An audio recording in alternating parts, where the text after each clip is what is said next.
எடப்பாடி அவர்கள் வாங்கி கொடுத்த 7.5% இடஒதுக்கீடு வந்துட்டு ரொம்ப பெரிய அளவில் ஒரு விளைவை ஏற்படுத்தியிருக்குன்னு சொல்லலாம். நிறைய கவர்மெண்ட் ஸ்கூலில் இருக்க ஸ்டூடெண்ட்லாம் வந்துட்டு இப்போ நீட்டில் பிளேஸ் ஆயிருக்காங்க அப்படின்னு சொல்லிட்டு ஒரு ஆர்டிக்கல் சொல்லுது. எப்படி சார் இப்போ நடக்கிறத முன்னாடியே யூகிச்சு ஒரு தொலைநோக்கு பார்வையாக இந்த மாதிரி ஒரு விஷயத்த பண்ணியிருக்காரு, அதை பற்றி உங்களோட கருத்து சார்? இது தொலைநோக்கு பார்வைன்றதை விட ஒரு விஷயம் நடக்குது, அதை மாற்ற முடியாது, அதுக்கு பதிலாக தீர்வு வரணும்னா என்ன பண்ணலாம் அப்படின்னு எடுத்த முடிவு தான் இந்த 7.5%. 40ன்றது 100 சில்லற 200 300 ஆகி இன்னைக்கு 600 வந்து நிற்கிது. அதே மாதிரி எந்த நீட்டை இவர்கள் பயமுறுத்தினாங்களோ அந்த நீட்டில் இந்தியாவில் டாப்பரே தமிழ்நாட்டு பசங்க.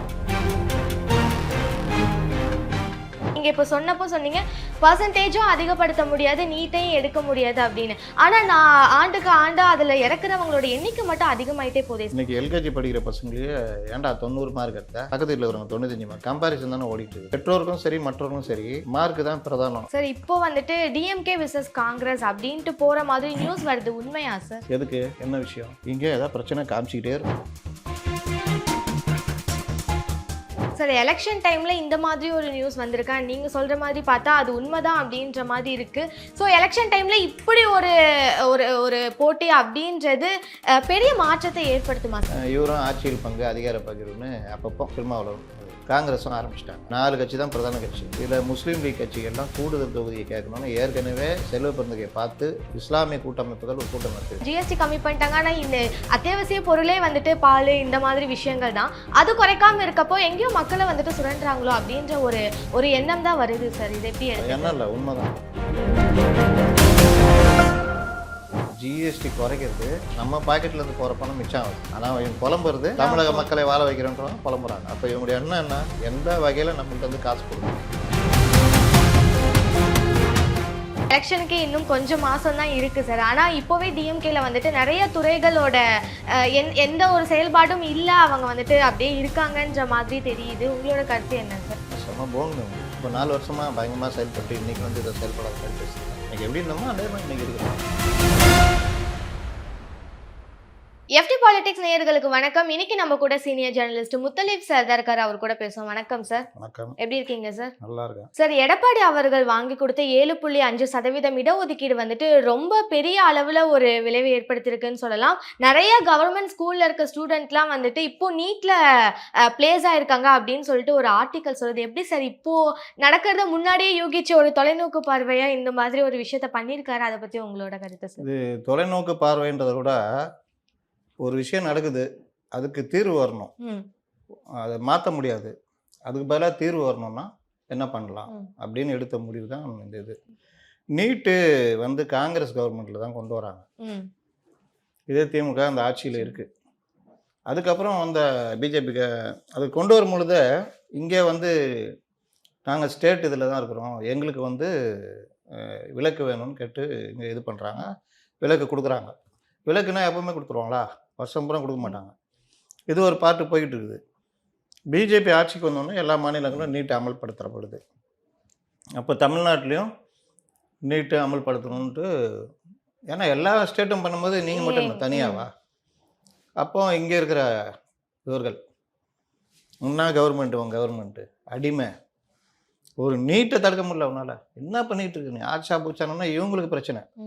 பிஜேபி ஆதரிக்கிறோமே, நீட்டு இது பண்ணால் நீட்டை வச்சு இங்கே பெரிய பிரச்சனை பண்ணுறாங்களா, என்ன பண்ணுறது தெரியாமல் சுப்ரீம் கோர்ட்டுக்கு போகிறாங்க. போயிட்டு நீட்டுக்கு எதிராக வழக்கு போடுறாங்க, எங்களுக்கு விலக்கு வேணும்னு. Supreme court விசாரிக்குது. 27 மாநிலங்கள்லேயும் நீட்டு ஏற்றுக்கிட்டாங்க, அது ஒரு போட்டித் தேர்வு நடைமுறைக்கு வருது, பார்லிமெண்ட்டில் நிறைவேற்றப்பட்ட சட்டம், உங்களுக்கு மட்டும் என்ன தனியாக அப்படின்னு கேட்டு ரத்து பண்ணிடுறாங்க. நீட்டை அமல்படுத்தியே ஆகணும்னு. உடனே இங்கே நான் அடிமை, என்ன நீலாம் என்ன பண்ண பார்த்தியா, மத்திய அரசோட சேர்ந்துட்டு கை கோத்துட்டு இந்த வேலையை பண்ணுற ஆச்சா பூச்சா, நாங்கள் மட்டும் இருந்திருந்தா அப்படி இப்படின்னு.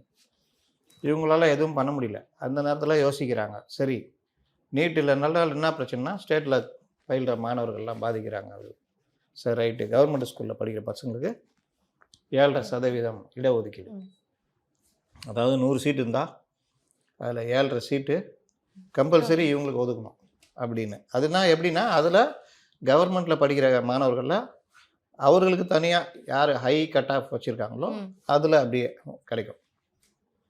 இது அமல்படுத்தணுன்னா இவங்க டிஎம்கேலாம் இன்னும் 7.5 10 கொடு. நான் கவர்மெண்ட் நீ பார்த்தியா ஆச்சா பூச்சி எங்கே பாரு அனிதா என்ன அடிச்சு பாரு. அனிதாவை ஒழுங்காக கூட்டிகிட்டு போய் ஒன்றும் பிரச்சனை இல்லைம்மா, நீ ஸ்டேட்டில் இவ்வளோ எடுத்திருக்க, நல்ல அறிவாளி, கோச்சிங் சென்டரில் சேர்த்து விட்றோம், நீட்டு 60 வயசு வரைக்கும் எழுதலாம், அதனால் நீ தைரியமாக எழுதுன்னு இருந்தால் அந்தம்மா எழுதி இன்றைக்கி டாக்டராக இருக்கும். ஐயோயோ அம்மம்மா அப்படி இப்படின்னோடனே அவங்க வயசு என்ன இருக்குது, அது வயசுக்கு அது பெருசாக இது பண்ணி தற்கொலை, அதை வச்சு ஒரு பெரிய அரசியல் ஓடிச்சு. இன்னொரு பக்கம் அதிமுக பெருங்குற்றவாளி மாதிரி கொண்டு வந்தாங்க. அன்றைக்கி இந்த 7.5% என்னமோ 10 கேட்டு 7 கொடுத்த மாதிரி ஒரு இதெல்லாம் சீன்லாம் போட்டாங்க. அப்போ பார்த்தீங்கன்னா நீட்டுக்கு முன்னாடி கவர்மெண்ட் ஸ்டூடெண்ட்டு ஒரு 40 பேர் தான் வருஷத்துக்கு இதில் போவாங்க. ஏன்னா ப்ரைவேட் ஸ்கூலில் அந்த மாதிரி ஒரு கல்வி இந்த மாதிரி விஷயங்கள் கட் ஆஃப் ஆகுதுன்னு. இதுக்கு பிறகு பார்த்தீங்கன்னா இந்த 7.5% 40ன்றது 100 சில்லற 200 300ன்னு ஆகி இன்றைக்கி 600 வந்து நிற்கிது. அதே மாதிரி எந்த நீட்டை இவர்கள் பயமுறுத்தினாங்களோ அந்த நீட்டில் இந்தியாவில் டாப்பரே தமிழ்நாட்டு பசங்க தான். அப்போ நீட்டுன்றது ஒரு போட்டித் தேர்வு. அது வந்து ஐஏஎஸ் ஐபிஎஸ்க்கு எப்படியோ, இப்போ ஆசிரியர் பயிற்சிக்கு எப்படியோ, டிஎன்பிசி எப்படியோ, அது மாதிரி மருத்துவக் கல்விக்கு போகிறதுக்கு ஒரு எல்லா ஸ்டேட்டும் ஏற்றுட்ட பிறகு நீங்கள் மட்டும் இங்கே வச்சுக்கிட்டு ஒரு அரசியல் பண்ணுறீங்க. இதில் இன்னொன்று என்ன பண்ணாங்கன்னா 7.5 குத்துருக்கான் பார் 7.5, நாங்கள் வந்தோன்னா கையெழுத்தை நீட்டை தூக்கிடுவோம். யாருமே கேள்வி கேட்கலங்க. இன்னைக்கு கேபிஒய் பாலா என்ன தப்பு பண்ணான்னா எல்லாரும் தப்புன்னு ஓடுறாங்களா, அந்த மாதிரி யாருமே கேள்வி கேட்கல. எப்படியா கொடுப்ப கையெழுத்து நீ போட்ட, ஃபைல் கொண்டு வாப்பா, கையெழுத்து போட்டோன்னே உச்சநீதிமன்றம் ஐயாவே கையெழுத்து போட்டாரா, அப்போ நாங்கள் அதுக்கு அனுமதி தீர்ப்பை மாற்றிக்கிறோம். அப்படியா? வந்தவொன்னே ஒன்றும் பண்ணல. என்னாச்சு? இதோ அதோ அப்படியே ஓட்டிக்கிட்டே இருந்தது. இதுக்கு நடுவில் அவர் நீட்டு ரகசியம் எங்களுக்கு தெரியும், நீக்கிற ரகசியம், அது ஒரு பக்கம் தனியாக ஓடுது. என்ன ரகசியம் சொல்லுங்கன்னு ஓடுது. கரெக்டாக 23 பார்லிமெண்ட் தேர்தலுக்கு ஒரு வருஷத்துக்கு முன்னாடி, அது ஒன்றும் இல்லைங்க, எல்லாரும் நீட்டை எதிர்த்து போராடணும், அதுதான் நீட்டை எதிர்க்கிற ரகசியம் அப்படின்னு உதயநிதி. அப்போ நடைமுறையில் சாத்தியமானதை கொண்டு வந்தது அதிமுக. 7.5%ன்றது நூற்றுக்கணக்கான இன்றைக்கி 600 மாணவர்கள் உள்ளே போகிற அளவுக்கு ஒரு சாத்தியம். இதை பாராட்டுறது வாய் வரதை பார்த்தீங்களா? ஏன் 7.5ன்னா 10ன்னீங்கல்ல, நீங்கள் வந்து 4 வருஷம் 5 வருஷம் ஆகுதுல்ல, 4வது 5வது வருஷம் நோக்கி நகர்றீங்க, 10% கொடுக்க வேண்டியதானே? நீட்டை தான் ஒரு கையெழுத்தில் நீக்க முடியல, 7.5 10ஆக்க வேண்டியதானே? 7.5ல் 7.5 வலிச்சிங்கல்ல. இதுதான் இவங்க நிலைமை. இப்போ சொல்கிறேன், இந்த 7.5 10 நீட்டுலாம் எந்த காலத்துலையும் நீக்க முடியாது. அப்போ நீக்காமல் இந்த மாணவர்களுக்கு நல்லது பண்ணோன்னா, இன்றைக்கி நீட்டுக்கு என்ன பிரச்சனை? கோச்சிங் 4 லட்சத்துலேருந்து 7 லட்சம் 8 லட்சம் ஆகுது. கவர்மெண்ட் பசங்க படிக்கிற பசங்களுக்கு பணம் இல்லை. அப்போ அவங்க கோச்சிங் பண்ணணும், என்ன பண்ணணும்? அரசே இந்த மாதிரி கோச்சிங் சென்டர் அமைச்சு கொடுக்கணும். நாங்கள் அமைத்திருக்கிறோம். எங்கே? சைதாப்பேட்டையில், அப்புறம் திருப்பூரில். மொத்தம் எத்தனை மாவட்டம்? 38. நீ அமைச்சிக்கிறது மாவட்டத்துக்கு ஒன்றா 2 தான். மாவட்டத்துக்கு 2ன்னு ஒரு 76 இது திறக்க வேண்டியதானே? நீங்கள் தான் பயங்கரமான ஆளுங்களாச்சே. திறந்தா படிக்க போகிறாங்க, இலவச கோச்சிங்னா படிக்க போகிறாங்க, இன்னும் நல்லா இதாக போகிறாங்க. அதனால் இவர்கள் மேட்ரு வந்து நீட்டு கிடையாது, நீட்டை வச்சு அரசியல். இன்றைக்கி இந்த பெருமை வந்து கிட்டத்தட்ட எடப்பாடி பழனிசாமியும் முந்தைய அதிமுக ஆட்சியும் தான் சேரும். அதை சொல்கிறது கூட வாய் வரல, வாய் மூடிட்டு இருக்கிறாங்க. சார், ஆக்சுவலாக வந்து பாலிடிக்ஸ்னு எடுத்துக்கிட்டால் எக்கச்சக்கமான கட்சிகள் இருக்குது. அப்படின்னாலும் மெயினாக வந்துட்டு இந்த ஏடிஎம்கே டிஎம்கே இவங்கள தான் வந்துட்டு மெயினாக வச்சு பேசுவாங்க. அதே மாதிரி எந்த ஒரு புது ஒரு திட்டம் கொண்டு வந்தாலும் வந்துட்டு அது நல்லா இருக்கோ இல்லையோ, ஆனால் ஆப்போசிட்டில் இருக்க பார்ட்டிஸ் வந்துட்டு மெயினாக இருக்கிறவங்கள வந்துட்டு ஏதாவது ஒரு விஷயத்தில் சொல்கிறது அப்படின்றது வழக்கமான விஷயமா தான் இருக்குது. இந்த நீட்லேயும் வந்துட்டு இந்த மாதிரியான விஷயங்கள் எக்கச்சக்கமாக போயிட்டு இருக்கு. நீங்களே சொன்ன மாதிரி அவர் வந்துட்டு நாங்கள் ஆட்சிக்கு வந்தால் இந்த விஷயத்தை மொத்தமாக நாங்கள் எடுத்துருவோம் அப்படின்னு சொல்லியிருந்தாங்க. இத்தனை வருஷமா அதுக்காக பேசிட்டு தான் இருக்காங்க. நீங்க இப்போ சொன்னப்போ சொன்னீங்க பர்சன்டேஜும் அதிகப்படுத்த முடியாது, நீட்டையும் எடுக்க முடியாது அப்படின்னு. ஆனா நான் ஆண்டுக்கு ஆண்டா அதுல இறக்குறவங்களோட எண்ணிக்கை மட்டும் அதிகமாயிட்டே போதே சார். இது எப்படி தடுக்க? காரணம் வந்து நீங்க நீட்டு விட்டுருங்க. இதுக்கெல்லாம் முன்னாடி யாருமே தேர்வு தோல்வியில் தற்கொலை பண்ணிக்கலையா? தற்கொலை என்ன இருக்கிறவன், மன தைரியம் இல்லாதவன் எல்லா காலத்துலையும் தற்கொலை பண்ண தான் செய்வாங்க. அதுலேயும் இந்த சின்ன வயசில் தேர்வுன்றது பெற்றோர்கள் நம்ம சமுதாயம் எல்லாம் ஏங்க நாங்களாம் படிக்கும்போது 60% 50% எடுத்தா கூட கண்டுக்க மாட்டாங்க வீட்டிலலாம். இன்றைக்கி எல்கேஜி படிக்கிற பசங்களையே ஏன்டா 90 மார்க் எடுத்த, பக்கத்து வீட்டில் இருக்கிறவங்க 95 மார்க், கம்பேரிசன் தானே ஓடிட்டு இருக்குது. சரி நான் கேட்குறேன், 95 100 90 97ன்னு எடுத்தவங்கலாம் வாழ்க்கையில் என்ன பெருசாக சாதிச்சிருக்காங்க? கிளாஸ் டாப்பர்கள்லாம் எடுத்துக்கிட்டு, டிஸ்ட்ரிக்ட் டாப்பரு, ஸ்டேட் டாப்பர்லாம் எடுத்துக்கிட்டு இன்றைக்கி நம்ம செக் பண்ணால் ஏதோ ஒரு இடத்துல மாத சம்பளத்துக்கு வேலை செஞ்சிட்ருப்பான். சராசரியாக இருக்கிறவங்க, சராசரிக்காக அதுக்கு நான் இதை குற்றமாக சொல்லலை, சராசரியாக இருக்கிறவங்க பலர் வாழ்க்கையில் ஜெயிச்சிருக்காங்க. மதிப்பெண்கள் வாழ்க்கை கிடையாது. மதிப்பெண்கள் நம்மளை ஒரு இடத்துக்கு நகர்த்துறது மட்டும்தான் உதவும். அதே மாதிரி பள்ளி படிப்போ கல்லூரி படிப்போ ஒன்றுக்குமே இது கிடையாது. அதை தாண்டி நீங்கள் எவ்வளோ விஷயம் தெரிஞ்சுக்கிறீங்க, படிக்கிறீங்கன்றது தான் உங்கள் வாழ்க்கையில் மாற்றத்தை கொண்டு வரும். கண்டிப்பாக சார். நீ இன்னைக்கு நான் இப்போ சமீபத்தில் கூட ஒரு கல்லூரி இது நல்லா படிக்கிற பசங்க, அவங்க லட்சியம்லாம் வேறு. அவங்கள்ட்ட சாதாரண கேள்விகளே கேட்குறேன்னு தெரியல, லட்சியம் மட்டும் பெருசாக இருக்குது. அதற்கான முயற்சினா பல விஷயங்களை தெரிஞ்சு வச்சுருக்கணும். அந்த மாதிரி விஷயங்கள் கூட தெரியல அவர்கள் துறை சார்ந்தே. எல்லாத்துக்கும் மேலே நம்ம ஏன் இதை தெரிஞ்சுக்கணுன்ற மனப்பான்மை எல்லார்ட்டையுமே இருக்குது. அதில் ஒன்று தான் பெற்றோருக்கும் சரி மற்றவர்களும் சரி, மார்க்கு தான் பிரதானம். அதுவும் மார்க் எப்படின்னா,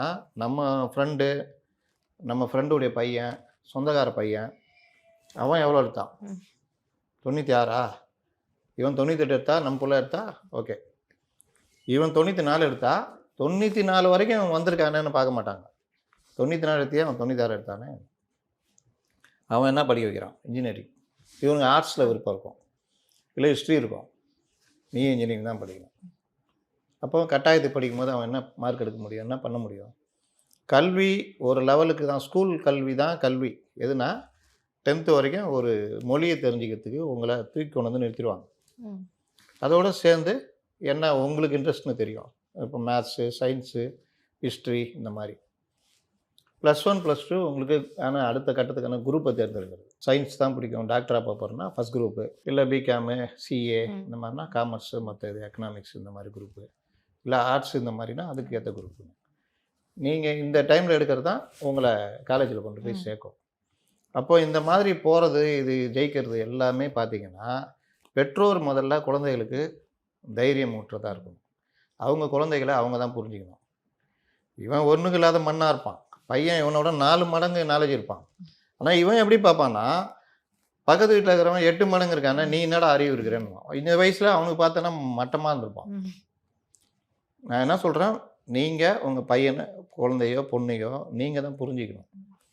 அவங்களுக்கு இது இல்லையா, விடு, உனக்கு என்ன வரும் அதை பண்ணு, ஜெயிக்கிற வழியை பாரு. எல்லாருமே டாக்டர் ஆகிட்டான்னா அப்புறம் உலகத்தில் யார் பேஷண்ட்டாக இருக்குது?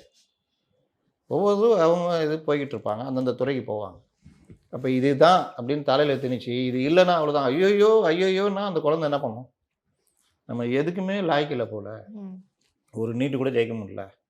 அப்போ இருக்கவே இருக்குது, தற்கொலை பண்ணிக்கிட்டா இங்கே எல்லா அரசியல்வாதிகளும் தூக்கிக்கிட்டு பார் இவர் இறந்துட்டாங்கன்னு ஒரு 2 லட்ச ரூபா பணம் கொடுக்குறது, இதெல்லாம் பண்ணும்போது சரி நம்ம தான் இது இல்லை, நம்ம இறந்தால் நம்ம அப்பா அப்பாவுக்காவது ஏதாவது ஒரு அமௌண்ட்டு போய் சேர்த்தோம்.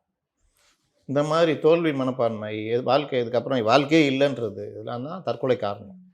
அதுக்கு 10th +2 காதல் தோல்வி, இந்த மாதிரி பல இதுக்கு தற்கொலை பண்ணிக்குவான். தற்கொலை பண்ணிக்கிறவனுக்கு காரணம் தவிர அவனை நீங்கள் மாற்ற முடியாது. அது ஒரு உளவியல்.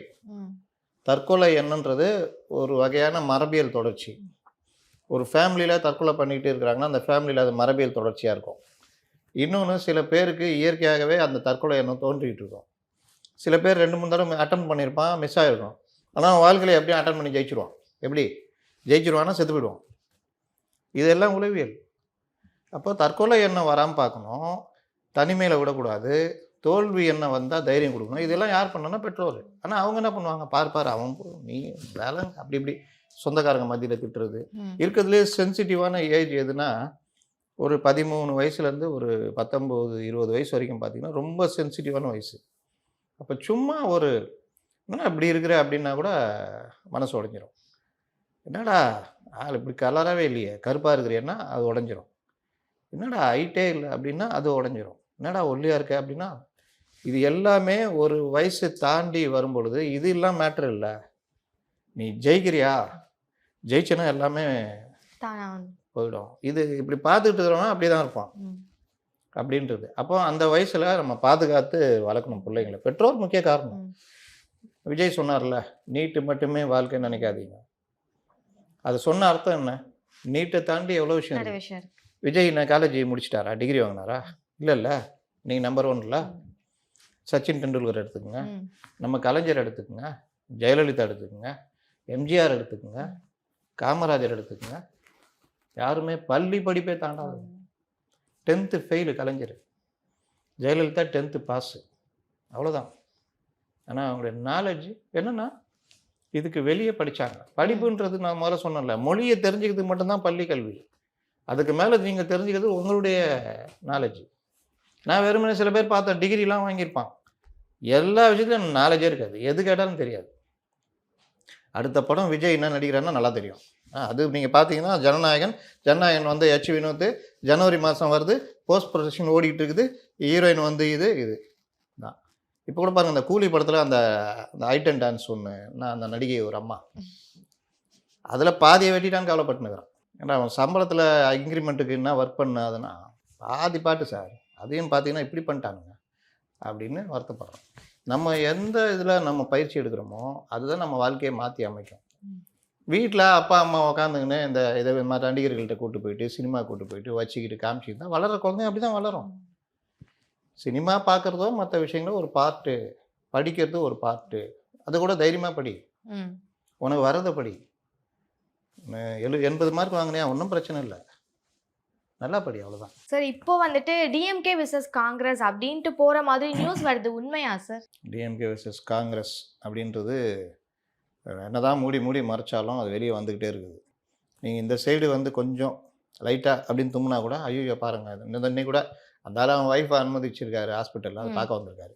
அவர்கிட்ட போய் மைக்கை போட்டு, யார் செங்கோட்டையிட்ட சொல்லுங்கன்னா ஒரு 1/2 மணி நேரம், 5 நிமிஷம் போய்ட்டு 1/2 மணி நேரமாக பேசுவார். அவர் பார்த்துறீங்களா? 2ல் வச்சு தான் கேட்கணும். அவர் நான் சென்னைக்கு வந்தது, என் மனைவி மருத்துவமனையில் இப்படி பேசினுக்கிறாரு. நான் வந்து என் ஒய்ஃபை பார்க்க வந்திருக்குங்க, அவர் ஹாஸ்பிட்டலில் அட்மிட் ஆகிருக்காங்க, நான் வேறு யாரையும் சந்திக்கலைங்க. இதை சொல்கிறதுக்கு அவர் 10 நிமிஷம் ஆச்சு. எதுக்கு? என்ன விஷயம்? இங்கே ஏதாவது பிரச்சனை காமிச்சிக்கிட்டே இருக்கும். செங்கோட்டையன் சென்னை வந்துள்ளார், மு.க. ஸ்டாலினை சந்திக்கிறாரா, ரகசிய சந்திப்பு, திமுகவில் இணைகிறாரா, செந்தில் பாலாஜி மூலம் இணைகிறாரா, அப்படி இப்படின்னு இந்த உருட்டு இதெல்லாம். அதுக்கப்புறம் இப்போ எல்முருகன் வருவார். அவர் வந்து நாங்கள் ஒரு 80 சீட்டு யோசிச்சிருக்கோம் அப்படின்னு போகிற போக்கில் ஏதாவது சொல்லிட்டு போயிட்டார் வச்சுக்கோங்க. பார்த்தீங்களா கூட்டணி ஆச்சு. எல்முருகனே சொல்லிட்டார் 80 சீட்டு, 100 சீட்டு கேட்குறாங்களா? இன்றைக்கி நைட்டு டிபேட் இதுதான். வாங்க உட்காருங்க. என்னது 80லாம் கேட்க மாட்டாங்க, 100 கேட்பாங்க. இந்த இடத்துல பார்த்தீங்கன்னா கூட்டணி ஆச்சு, அதிமுக ஒன்றுமே இல்லை. இப்படியே இது இந்த சைடு கழுவி ஊற்றினுக்கிறாங்க. ஒருத்தர் வராரு டோங்காவா மேலிட பொறுப்பாளர், ஒருத்தர் வராரு 125 இடங்களை கண்டறிந்து வைத்துள்ளோம்ன்றாரு. எல்லா மீடியாவும் கம்முன்னு இருக்குது, யாருமே அதை பற்றி விவாதம் தொடங்கலை. மறுநாள் ராஜசேகர்னு சட்டமன்ற தலைவர், அவர் சொல்கிறாரு நாங்கள் அதிக இடங்களை கேட்டு பெறுவோம், ஆட்சியிலும் பங்கு கேட்போம். இந்த மாதிரி பேசினா இங்கே யாராவது பேசினா என்ன பண்ணுவாங்க? யாராவது ஒரு எச் ராஜா நாங்கள் ஆட்சியிலும் பங்கு கேட்போம் அப்படின்னு சொல்லிட்டாருன்னா என்ன டிபேட் ஆகிற மாறிடும். அது இருக்கிறதெல்லாம் ஓரங்கட்டி பிரேக்கிங் போட்டு டக்குன்னு கூப்பிட்றா ஃபோனில், அவரை கூப்பிடு இவரை கூப்பிடு, அவர் சொல்லாமல் எல்லாம் சொல்லி அன்னைக்கு பொழுதை ஓட்டிடுவாங்க. நைட்டு அது தனி டிபேட் வச்சுருவாங்க. இங்கே ஆட்சியில் பங்குன்னு சட்டமன்ற கட்சி தலைவரை கேட்குறாரு, வாயே திறக்கல, எந்த மீடியாவும் பேசலை. மறுநாள் முன்னாள் மாநில தலைவர் அழகிரி உக்காந்துக்கிட்டு அவர் கேட்டது கரெக்டுங்க, கரும்பு புழிஞ்சி சாரை நீங்கள் எடுத்துகிட்டு சக்கை எங்களுக்கு கொடுக்குறீங்களா, சாறு உனக்கு சக்கை எனக்கா, அனுமதிக்க மாட்டோம், கூடுதல் தொகுதி கேட்போம், ஆட்சியில் பங்கு கேட்போம் அப்படின்றாரு. அன்றைக்கும் எந்த ஊடகமும் யாரும் டிபேட்டோ எதுவுமே போகல. அதுக்கு மறுநாள் அன்றைக்கே இவர்கிட்ட வன்னியரசிட்ட கேட்குறாங்க, அவங்க கேட்கறது கரெக்டு தான், நாங்கள் கூட கேட்க போகிறோம் ஆட்சியில் பங்கு அப்படின்னு. அதுக்கு மறுநாள் சசிகாந்த் செந்தில், இந்த சம்சாலாம் சாப்பிட்டீங்க வந்து உண்ணாவிரதம் இருந்தார், அவர் வந்து என்ன சொல்கிறாரு, நாங்கள் கேட்குறது கரெக்டு, ஆட்சியில் பங்கு கேட்போம், அதிகார பகிர்வு கேட்போன்றாரு. இவ்வளோக்கு அப்புறமும் எந்த மீடியாவும் எந்த ஊடகமும் இது பக்கமே திரும்பல. இதில் ஒரு படி மேலே போய் பங்கா கேட்குற, நான் பண்ணுறேன் பாருன்ட்டு மகளிர் அணி தலைவியை கூப்பிட்டு திமுகவில் சேர்த்துக்கிறாங்க. எப்படி கூட்டணி கட்சியிலேயே உருவி இங்கே அதுக்கு என்ன போட்டிருக்காருன்னா செந்தில் பாலாஜி தமிழகம் தலை நிமிர முதல்வர் ஸ்டாலின் உழைத்து வருகிறார். அதுக்கு உணர்ந்து இவங்க வந்து ஜாயின் பண்ணிட்டாங்க. அப்புறம் நேற்று ஏதோ பிரச்சனையாகி அந்த பதிவை நீக்கியிருக்காரு. ஜோக்கு என்னன்னா அந்த மகளிர் காங்கிரஸ் தலைவி உண்மையிலேயே மகளிர் காங்கிரஸ் தலைவி கிடையாதான். இந்த கஜினி படத்தில் சொல்லுவானே ஏமா அந்த வீடை வந்து இல்லையாம என்ன வந்துடுமா, அந்த மாதிரி செந்தில் பாலாஜியை ஏமாற்றி அந்த மாதிரி சேர்ந்துக்குது. இதில் என்னென்னா இவர்கள் கூட்டணி கட்சியை அங்கே என்ன சொல்கிறாங்க, பாஜக அதிமுகவை கபலீகரம் செய்கிறது. நீங்கள் இங்கே என்ன பண்ணுறீங்க, சொந்த கட்சியில் இருக்கிறவங்களே இழுத்து உங்கள் கட்சியில் சேர்த்துக்கிறீங்க. இதுக்கு பேர் என்ன? அப்போ இதுதான் இன்னைக்கு இது. ஆனால் அதை பற்றி பெருசாக பேச மாட்டேங்கிறாங்க. நேற்று எடப்பாடி கேட்குறாரு, அவ்வளோ கோபம் வருது செல்வ பெருந்தகை, உங்கள் கட்சியை பாருங்க. அதுலேயும் அவர் ரொம்ப தரம் தாழ்ந்து வழக்கமாக திமுககாரங்க தான் சொல்லுவாங்க, இவரும் தவழ்ந்து போய் ஒன்றும் நான் பதவி வாங்கலையே அப்படின்ற மாதிரி பேசுகிறார். அவ்வளோ கோபம். சரி ரைட்டு, இவ்வளோ கோவப்படுறீங்களே, உங்கள் கூட்டணியில் இருக்க எல்லாம் உங்கள் கட்சியிலே 4 பேர் பேசுகிறாங்க, மேலிட பொறுப்பாளர்னு சொல்லிட்டு போகிறாரு, நீங்கள் மட்டும்தான் நாங்கள் கிடக்குறீங்க. 4 பேர் சொல்கிறாங்க, 4 பேர் 4 வெவ்வேறு பொறுப்பில் இருக்கிறவங்க. ஆனால் நீங்கள் மட்டும் உக்காந்துங்கன்னு அவங்களுக்கு ஜாலர் அடிச்சுட்டு இருக்கீங்க. இதுதான் காங்கிரஸ் உடைய நிலை. சார், எலெக்ஷன் டைம்ல இந்த மாதிரி ஒரு நியூஸ் வந்திருக்கா? நீங்க சொல்ற மாதிரி பார்த்தா அது உண்மைதான் அப்படின்ற மாதிரி இருக்கு.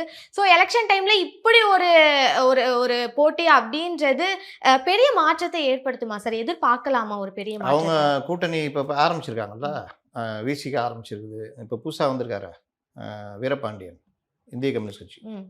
அவரும் சொல்லியிருக்காரு, நாங்கள் கேட்போம், அதிக இது கேட்போம், ஜனநாயகம் அப்படின்ட்டு இருக்காரு. ஏற்கனவே சண்முகம் பேசிட்டு தான் இருக்காரு. இவரும் ஆட்சியில் பங்கு அதிகார பகிர்வுன்னு அப்பப்போ திருமாவளவன் அது காங்கிரஸும் ஆரம்பிச்சிட்டாங்க. 4 கட்சி தான் பிரதான கட்சி. இதில் முஸ்லீம் லீக் கட்சிகள்லாம் கூடுதல் தொகுதியை கேட்கணும்னு ஏற்கனவே செல்வ பெருந்தகையை பார்த்து இஸ்லாமிய கூட்டமைப்புகள் ஒரு கூட்டம் நடத்தியிருக்காங்க. அதில் 15 தொகுதிகள், அது முஸ்லீம் லீக் கொடுக்குறீங்களோ, மனிதநேய கட்சி கொடுக்குறீங்களோ, இல்லை காங்கிரஸில் இருக்கவங்க கொடுக்குறீங்களோ, 15 பேர் சட்டமன்றத்தில் இஸ்லாமியர் போகணும் அப்படின்ற மாதிரி ஒரு கோரிக்கை வச்சுருக்காங்க. இப்போ இது எல்லாம் சேர்ந்து தான் நீங்கள் தேர்தல் நெருக்கத்தில் இவங்க ஒன்றும் இல்லைன்னு படம் காமிச்சிட்ருக்காங்கல்ல, இந்த படம்லாம் எப்படி காமிக்கிறாங்க? இப்போ நான் சொன்னேன் அது மாதிரி தான் இவ்வளோ நடக்கும். மீடியாக்கள் வெளியே பேசாது. மீடியாக்கள் பேசலன்னா நம்ம ஜனங்கள்கிட்ட அது போய் சேராதுல்ல. எக்ஸாக்ட்லி. கேபி பாலா உதவி பண்ணுவார், அதை யாராவது ஒருத்தர் ஒரு நாள் உக்காந்துங்கன்னு ஏதாவது நொறநாட்டியம் சொல்லுவார், அதை எடுத்துகிட்டு அது பின்னாடி ஓடுறோம்ல. ஏன் பேஜு இந்த விஷயம் முக்கியமாக திருப்புற விஷயம், இது பின்னாடி ஏன் மீடியாக்கள் போக மாட்டேங்கிறாங்க? அசைன்மெண்ட்டு. இந்த சைடு பேசாத மட்டும்தான் எடுக்கணும். ஏடிஎம்கேக்கு எதிராக சின்ன மேட்ரு வந்தால் கூட அதை அன்றைக்கி பெரிய டிபேட்டாக மாற்றணும், காலையிலேருந்து அதை பெரிய இஷ்யூவாக மாற்றணும். அப்போ இங்கே இவ்வளோ சண்டை ஓப்பனாக நடக்குது, இது டிபேட்டாகவும் மாறாது, எதுவும் மாறாது. இது எல்லாம் இப்படி போனாலும் யதார்த்தம் என்ன? யாரும் பேசலைங்க, எந்த சேனலும் டிபேட் பண்ணலைங்க, அதனால் நீங்கள் எனக்கு 6 தொகுதி கொடுங்க பரவாயில்லைங்க, எனக்கு 20 தொகுதி கொடுங்க பரவாயில்லைங்க, நான் போவாங்க. அவங்க கட்சிக்கான இதை பண்ணுவாங்க, அந்த பலகீனத்தை பயன்படுத்த பார்ப்பாங்க. இந்த சைடில் விஜய் தாவக தயாராக இருக்கார், சொல்லுன்னா அங்கே போயிடுறாங்க, எவ்வளோ கட்டணம் கொடுப்பாரு, புஷி நல்ல மனுஷன் அப்படின்ட்டு அங்கே போக ரெடியாக இருப்பாங்க. அதனால் அந்த முன்னாடியே அந்த தேவை இல்லை, ஆள் இல்லை. 2021 வெளியில் போனால் பள்ளம்தான். அந்த சைடு என்டிஏ, இங்கே டிஎம்கே, நம்ம வேறு விடியல் தர போகிறான்னு வேறு சொல்லிட்டோம். இப்போ சீட்டுக்காக சண்டை போட்டோன்னா அசிங்கமாக போயிடும் அப்படின்ட்டு ஏற்றுக்கிட்டாங்க. ஏன்னா அவங்களும் என்ன சொன்னாங்க, நாங்கள் 10 வருஷம் சும்மாக்குறாங்க, ஆட்சிக்கு வரணுங்க, கொஞ்சம் அதிக நின்னா தான். யார்? பீகார் புத்திசாலி சொல்லியிருக்காரு, வாடகை பீகாரில் இருக்கிறவன் பானிபூரி விற்பான், முட்டா பீஸு.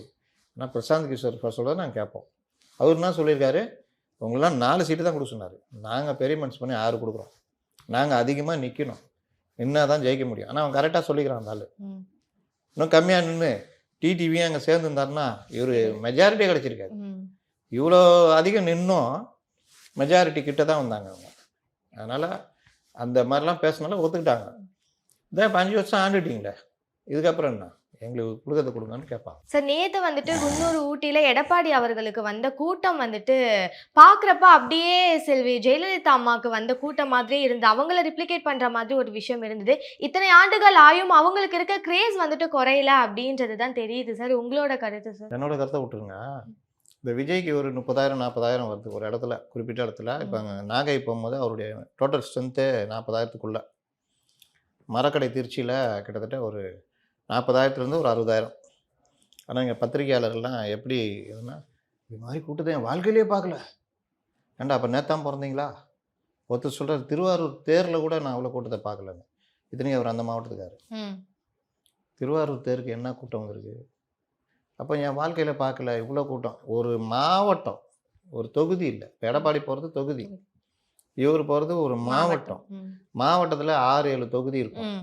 6-7 தொகுதியிலையும் பக்கத்து மாவட்டங்கள்லேருந்து மொத்தமாக சேர்கிறவர்களே 40,000.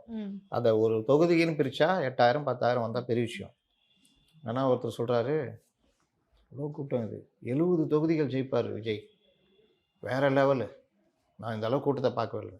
இந்த மாதிரி இவர்கள் உட்காந்து சேனலில் உட்காந்துட்டு இவர்களுடைய மைண்டில் வரத பேசுறதுடைய விளைவு தான் இந்த மாதிரி. ஆனால் அங்கே பார்த்தீங்கன்னா ஒவ்வொரு இடத்துலையுமே நல்ல கூட்டம். நீங்கள் இந்த இப்போ குன்னூர் நீங்கள் அவர் போராடலாம் பார்த்தீங்கன்னா குறைஞ்சது அதே மாதிரி 40,000 50,000 தொகுதிக்கு வருது. 30,000 40,000 அப்படி வருது. ஆனால் அதை பற்றி மைக் போட்டாலோ இது பண்ணாலோ அப்படி பேச மாட்டேங்கிறாங்க. விஜய் முடிவெடுத்து விட்டார், அதிமுக இதோட அவ்வளோதான் அப்படின்னு. ரொம்ப சிம்பிள் கால்குலேஷன் என்னென்னா, 2021 தமிழ்நாட்டில் பெரும்பாலானோர் இந்த அதிமுக ஆட்சி ஒழியணுன்ற எண்ணத்தில் தான் இருந்தாங்க. ஏன் இருந்தாங்கன்னா, பெரிய அளவில் பிரபகண்டா, தூத்துக்குடி துப்பாக்கி சூடு, சாத்தனூர் இது சாத்தான்குளம் அது இது, சிஏஏ போராட்டம், 3 வேளாண் விவசாயிகள் அந்த சட்டம், இந்த மாதிரி. அப்புறம் வந்து ஒரு பெரிய கருத்து, பாஜக இது பண்ணிட்டாங்க, பாஜகவை தூக்கிட்டு வந்தாங்க அப்படின்னு. இது எல்லாம் சேர்ந்து ஸ்டாலின் வந்து இப்போ தான் வராரு, அவர் வேறு லெவலில் பண்ணுவார் அப்படின்னா எல்லாரும் பெரும்பாலும் போட்டாங்க. அப்போ விஜய் கட்சி ஆரம்பிக்கல, அவரே கருப்பு சிவப்பு போட்டு வந்து ஒரு சிம்பாலிக் காமிச்சிட்டு போட்டார். அப்போ விஜய் ரசிகர்கள் பெரும்பாலானோர் இப்போவும் சில இதெல்லாம் சர்வே எடுத்தால் யாருக்கு போட்டோன்னா டிஎம்கேக்கு போட்டோன்றாங்க. இன்றைக்கி அந்த விஜய் ரசிகர்கள் யாருக்கு போட போகிறாங்க? அப்போ யாருக்கிட்ட இருக்கிற ஓட்டு கன்வெர்ட் ஆக போகுது? அதுக்கப்புறம் நம்ம ஏற்கனவே பல தடவை சொன்ன மாதிரி கிறிஸ்துவ முஸ்லீம் சிறுபான்மை மக்கள், கிறிஸ்தவர்கள் சபைதோறும் இப்போ பேசிகிட்டு இருக்கிறாங்க, நம்ம சோசப் விஜய்க்கு போட்டுடலாம் அப்படின்னு. முடிஞ்சதா? அவங்க இதுக்கு முன்னாடி யாருக்கு போட்டாங்க? என்டிஏக்கு போட்டாங்க, இந்த கூட்டம் தான் போட்டாங்க. அப்போ இங்கே இருக்க ஒரு பஞ்சு விஜய்க்கு ஷிஃப்ட் ஆகுது. முஸ்லீம் ஓட்டில் ஒரு பாதியாவது ஷிஃப்ட் ஆகும். பெண்களில் ஒரு 30 வயசு 35 வயசுலேருந்து, அதாவது 18லேருந்து 35 வயசு உள்ள பெண்கள் ஆனால் பெரும்பாலும், ஏன் அவர் வந்தால் என்ன நல்லா தாங்கிறாரு, சினிமாவில் என்ன மாதிரி 60,000 ரூபாய்க்கு போதை மருந்தை கடத்தி விற்றுட்டு பாட்டெலாம் பாடிக்கிறாரு, நான் ரெடியாக வரவான்னு. அவரே வந்துட்டார். இப்போ ஓட்டு போட்டால் என்னன்ற மைண்ட் செட்டில் அப்படி தானே இருக்கிறாங்க. நீங்கள் என்ன வேணால் கேளுங்க, அதெல்லாம் தெரியாது, அவர் தான் வரணும், நல்லா இருக்கிறாரு, போதை மருந்தெல்லாம் விற்றுருக்காரு அப்படின்ட்டு இது. அப்போது இது எல்லாமே இங்கே இருந்து ஷிஃப்ட் ஆகுது. ஆன்டி டிஎம்கே ஓட்டு ஏற்கனவே இவர்கள் 39%னா அதுலேருந்து கொஞ்சம் ஷிஃப்ட் ஆகும். ஆனால் பாதிப்பு பார்த்தா இவர் என்ன வாங்கினாலும் ஒரு குறிப்பிட்ட வாங்கிட்டு அந்த பாதிப்பு இங்கே வருதுன்னா அதோடைய பலன் என்டிஏக்கு வர்றதுக்கு வாய்ப்பு இருக்குல்ல. ஆனால் இங்கே அப்படி பேசலை, மாற்றி பேசிட்டு ஒரு அஜெண்டா உருவாக்கிட்டு இருக்கிறாங்க. பார்ப்போம் எண்ட் ஆஃப் தி டே எப்படி இருக்குன்னு. சார், இப்போ ஜிஎஸ்டி வந்துட்டு ஓரளவுக்கு குறைச்சிட்டாங்க அப்படின்னு சொல்லலாம். ஆனால் இந்த ஆவின் ப்ராடக்ட்ஸுக்குலாம் வந்துட்டு இன்னுமே ரேட் அப்படியே தான் இருக்குது, குறைக்கவே இல்லை. இது எப்படி சார் எடுத்துக்க? ஏன்னா ஜிஎஸ்டி கம்மி பண்ணிட்டாங்க, ஆனால் இந்த அத்தியாவசிய பொருளே வந்துட்டு பால் இந்த மாதிரி விஷயங்கள் தான், அது குறைக்காமல் இருக்கப்போ எங்கேயோ மக்களை வந்துட்டு சுரண்டுறாங்களோ அப்படின்ற ஒரு எண்ணம் தான் வருது சார். இது எப்படி எடுத்து? எண்ணம் இல்லை, உண்மைதான். ஏன் எண்ணம்? அதாவது ஜிஎஸ்டி அப்படி பார்த்தீங்கன்னா, நீங்கள் ஒரு ஹோட்டலுக்கு போகிறீங்க, ஒரு டிஃபன் பண்ணுறீங்க, ஆனால் உங்களுக்கு கீழே ஒரு 100 ரூபா சாப்பிட்ருக்கீங்கன்னா 28 ரூபா ஜிஎஸ்டினா, அதில் பார்த்தீங்கன்னா 14 ரூபா எஸ்ஜிஎஸ்டி, மீதி இது 14 ரூபா சென்ட்ரல் கவர்மெண்ட்டு போகிற ஜிஎஸ்டி அப்படின்னு 28 ரூபா. அப்போ 28 ரூபா உங்கள்கிட்ட ஜிஎஸ்டி வாங்கும் பொழுது அதில் 14 ரூபா தமிழ்நாடு கவர்மெண்ட்டுக்கு போயிடும். மீதி 14 ரூபாவில் எல்லா ஸ்டேட்லேருந்து வரதை எடுத்து அதில் 30%க்கு மேலே ஈவுத்தொகையாக திரும்பவும் ஸ்டேட்டுக்கே கொடுத்துருவாங்க. அப்படி பார்த்தா நீங்கள் 100 ரூபா ஜிஎஸ்டியில் வருதுன்னா 60 ரூபாலேருந்து 70 ரூபா வரைக்கும் ஸ்டேட் கவர்மெண்ட்டு போயிடும். இது யார் பணம்? நம்ம பணம். இதை இவங்க சுரண்டி இது பண்ணியிருந்தாங்க. பெட்ரோலு ஒரிஜினல் விலை பார்த்தீங்கன்னா 35 ரூபாலேருந்து 40 ரூபா இருக்கும். அதை ஜிஎஸ்டிக்குள்ளே கொண்டு வந்தா அதிகபட்ச ஜிஎஸ்டி 28%. அப்போ நீங்கள் 100 ரூபாய்க்கு பெட்ரோல் போட்டால் தான் 128 ரூபா கட்ட வேண்டியது. அப்போ பெட்ரோலுடைய 60 ரூபாய்க்கு எவ்வளோ பெட்ரோல்னா 6 8 12 8 40 48 12 40னா 114 ரூபா 15 ரூபா வரும். அப்போ 40 15 55 ரூபா தான் பெட்ரோல் விலை வரும். பண்ண சொல்லுங்க பார்ப்போம். ஏன்னா ஸ்டேட் கவர்மெண்ட்டுக்கு பெரிய அளவில் அது ஜிஎஸ்டிக்குள்ளே இல்லை. அவங்க தான் ஒரு 40 ரூபாய்க்கு மேலே 100 ரூபாய்க்கு நம்ம பெட்ரோல் நீங்கள் போடுறோன்னா 40 ரூபாவில் 45 ரூபா வரைக்கும் ஸ்டேட் கவர்மெண்ட்டுக்கு போகுது ஒரிஜினல் பெட்ரோல் விலை. டீசலும் அந்த மாதிரி தான். அதனால தான் ஜிஎஸ்டிக்குள்ளே கொண்டு வராமல் அதை அவங்க இது பண்ணிக்கிறாங்க. சரி, இப்போ சென்ட்ரல் கவர்மெண்ட்டு ஜிஎஸ்டியை குறைக்கிறாங்க. 28 இது பண்ணி 18 12 5 18 கூட ரொம்ப இல்லை. மருந்து பொருட்கள்லேருந்து மக்கள் பயன்படுத்துகிற அத்தியாவசிய பொருட்கள்லேருந்து கார்லேருந்து எல்லா விலையும் ஜிஎஸ்டி வந்து குறைக்கிறது, சில இதெல்லாம் இல்லாமே பண்ணியிருக்காங்க. இப்போ இந்த விஷயத்தை வரவேற்கணுமா வேணாவா? முதல்ல எதிர்த்தது யாருன்னா இவங்க தான். ஜிஎஸ்டி ஏன் குறைக்கிறீங்க? ஏன்னா எங்களுக்கு வருவாய் போச்சு போகிறது. எப்படி? 2வது கேரளா நேற்று புலம்பியிருக்காரு. ஜிஎஸ்டி குறைக்கிறது நம்ம பாக்கெட்லேருந்து போகிற பணம் மிச்சம் ஆகுது. ஆனால் இவங்க புலம்புறது நம்ம தமிழக மக்களை வாழ வைக்கிறோன்றவங்க புலம்புறாங்க. அப்போ இவங்களுடைய எண்ணம் என்ன? எந்த வகையில் நம்மள்ட்ட இருந்து காசு கொடுக்கணும்னு. சரி, இப்போ நீங்கள் கேட்ட கேள்விக்கு வரேன். பால் பொருட்களுக்கு பெரிய அளவில் ஜிஎஸ்டி வரி குறைச்சிட்டாங்க. அப்போது அதுக்கான விலை எல்லா இப்போ அமுல் கர்நாடகா கவர்மெண்ட்டு நந்தினியே ஏதோ இருக்குது. அவங்க இன்னும் 2 3 இது இப்போ இதெல்லாம் ஆந்திராவிலேருந்துலாம் வரல. அவங்க எல்லாருமே பால் பொருட்கள், பால்னா பால், வெண்ணெய், டைரி ப்ராடக்ட்ஸ் எல்லாமே குறைச்சிருக்காங்க. இவங்க என்ன பண்ணாங்க தெரியுமா? இவங்க தான் பயங்கரமான ஆளுங்களாச்சு. விலையை ஏற்றியாச்சு. விலையை ஏற்றுனா ஜிஎஸ்டி இங்கே குறைச்சாலும் ஏற்றின விலைக்கான ஜிஎஸ்டி இருக்குல்ல, அதை கணக்கு போட்டால் இப்போ இருக்கிற விலையை எப்படி சாமர்த்தியம். இப்போ அதை ஏற்று புகார் கொடுத்துருக்காங்க ஜிஎஸ்டி கவுன்சில், இந்த பால் முகவர்கள் சங்கம்லாம். இந்த மாதிரி அயோக்கியத்தனம்லாம் பண்ணக்கூடாதுல்ல. இப்போ நான் கேட்குறேன், இந்த விஷயத்தை ஏடிஎம்க்கு எடுத்து பெருசாக பண்ணோம்ல, ராஜேந்திர பாலாஜி போன்றவர்கள் பால்வளத்துறை அமைச்சராக இருந்தவங்க. இதை ஒரு ப்ரெஸ் மீட் வச்சு வெளுக்கணும்ல. ஏன் வெளுக்க மாட்டேங்கிறீங்க? இதுதான் பிரச்சனை. அவன் பாருங்க, ஒரு சின்ன பிரச்சனை இருந்தாலும் நீட்டுக்கு அவ்வளோ கஷ்டப்பட்டு சரி எதுவுமே முடியல, ஒரு 7.5 கொடுக்குறேன், 10 ரூபா கொடு 10 கொடுன்னாங்க. இங்கே மக்கள் வயிற்றில் அடிக்கிற பிரச்சனை இல்லை, கையில் எடுத்திங்கன்னா உடனே பற்றிக்கும். எப்படியும் ஒரு 10 நாளில் அந்த முடிவெடுத்து சொல்லிடுவாங்கன்னு நினைக்கிறேன்.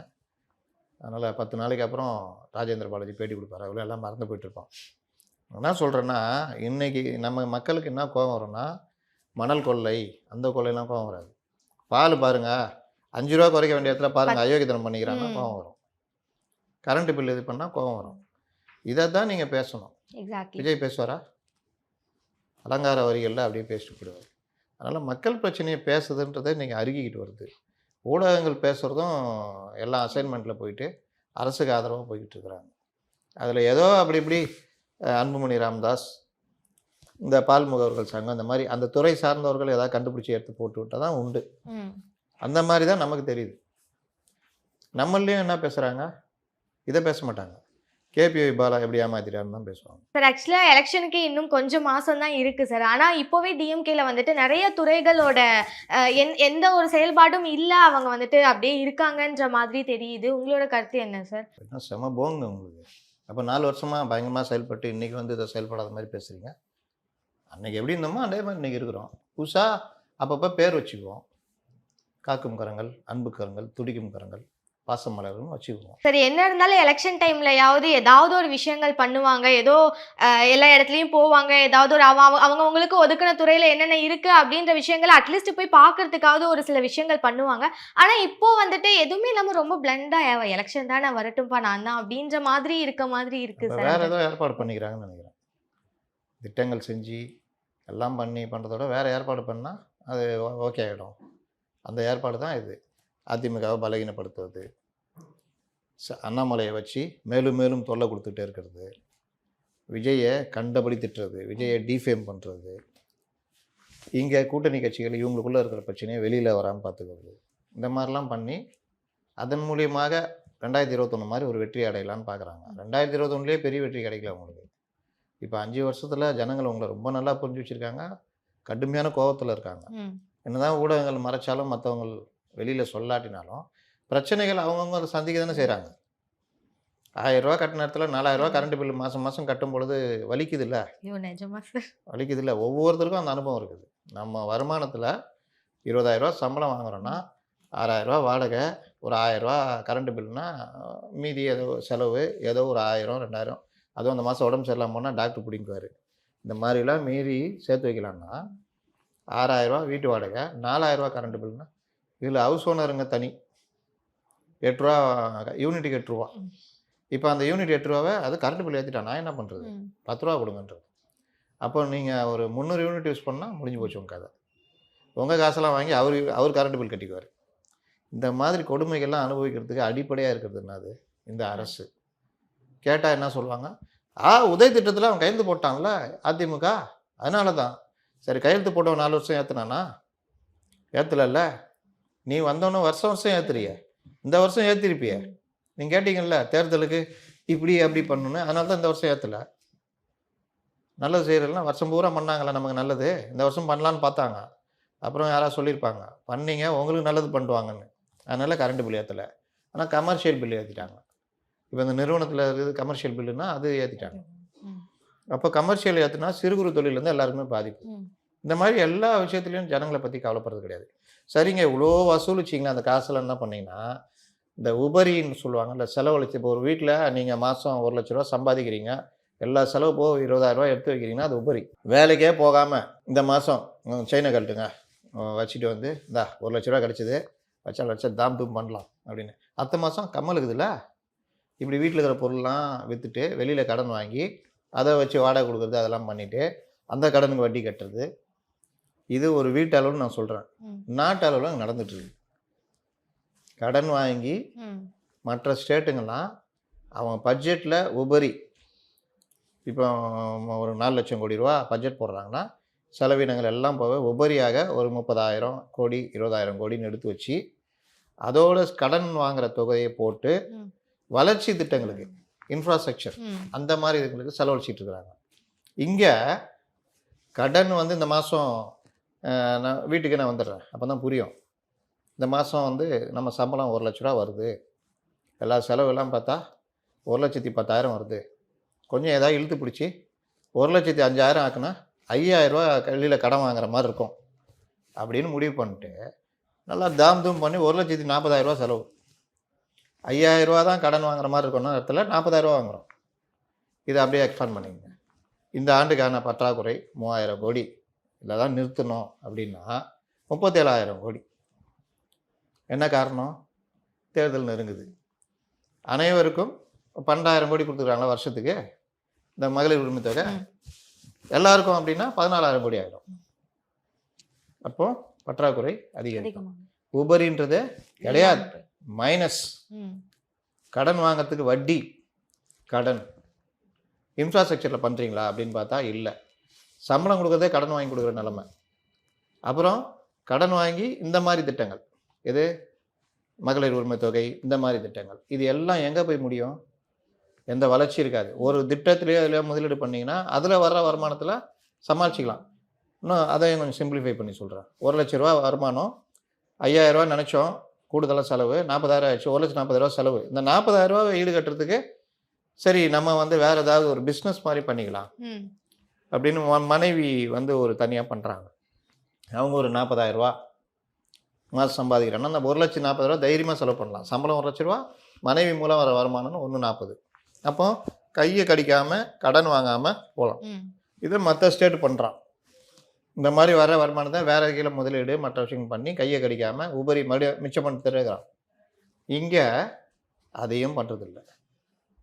நான் சொன்னல, நகையை வச்சு வீட்டு செலவு பண்ணுற மாதிரி கடன் வாங்கி செலவு பண்ணி இப்போ 27வது இடத்துல தமிழ்நாடு இருக்கு. இவங்க சொல்கிற ஹிந்தி பேசுகிறவங்க முட்டா பசங்க, ஒன்றும் இல்லாதவன், அவங்களாம் பார்த்தா ஃபஸ்ட்டில் இருக்கிறான். ஜார்க்கண்டு உத்தரகாண்ட்லாம் ஒரு ஸ்டேட், அங்கேருந்து இங்கே வேலைக்கு வரான். அவன் பார்த்தா நிதி உபரி கொண்டு வந்துட்டு இருக்கான். இது எத்தனை ஊடகங்கள் பேசுனாங்க, எத்தனை யூடியூப் சேனலில் பேசுனாங்க. KPY பாலா 4 ஆட்டோ வாங்கி கொடுத்தாரு. எப்படியா வந்துச்சு? எப்படி கொடுக்கலாம்? சரி, எவனையா பிச்சை எடுத்தாங்களா, எவனையா ஏமாத்தினான், கொடுத்தாங்களா, ராபின்ஹுட் மாதிரி ஏதோ பண்ணுறான், பண்ணிட்டு போட்டுமே. எங்கேருந்து வந்துச்சு காசு? இது இப்படி அவன் வாங்கி பாக்கெட்டில் போட்டுனான். இதில் தான் நம்ம கவனம் செலுத்துகிறோம்.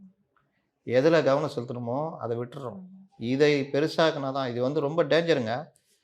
அந்த இத்தனை வருஷத்தில் ஒரு கவர்மெண்ட்டு வாங்கின தொகை 5 லட்சம் கோடி ரூபா கடன்.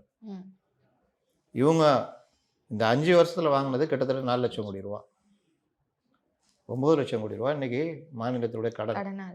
உபரின்றதே கிடையாது, மிச்சப்படுத்துறதே கிடையாது. பட்ஜெட்டில் மிச்சப்படுது. அதே ஒருத்தர் பண்ணி காமிச்சார், அறிவாளி. பிடிஆர் அவர் எங்கேயோ வாய விட்டாருன்ட்டு துரத்தி விட்டு நிதிக்கு சம்மந்தம் இல்லாத ஒருத்தர் கையில் நிதி திருப்பி கொடுத்தாச்சு. எப்படி இருக்கும்? இதெல்லாம் வெளியில் வர்றதே கிடையாதுங்க. இது ஒரு டிபேட் ஆகுறது இல்லை, இது யாரும் பேசுறது இல்லை. நீங்கள் அதை இதான் சொல்கிறேனே, இதை பற்றி கேட்கணும் அதெல்லாம் கேட்காத. ஜனநாயகன் எப்போ ரிலீஸ் ஆகும் கேளு, இல்லாட்டி ரஜினி ஜெயிலர் 2 எப்போ வரும்னு கேளு, இல்லாட்டி புதுசாக டேரக்டர் வந்துக்கிறான் அந்த படம் வந்திருக்கு அந்த படம் இப்படியே தான், இல்லை ரீல்ஸு, இதில் தான் நம்ம கவனம் செலுத்துகிறோம். நம்ம அடிப்படை விஷயங்கள்லாம் இல்லை. கண்டிப்பாக சார், நிறைய தகவல் சொல்லியிருக்கீங்க சார், ரொம்ப நன்றி சார். நன்றி.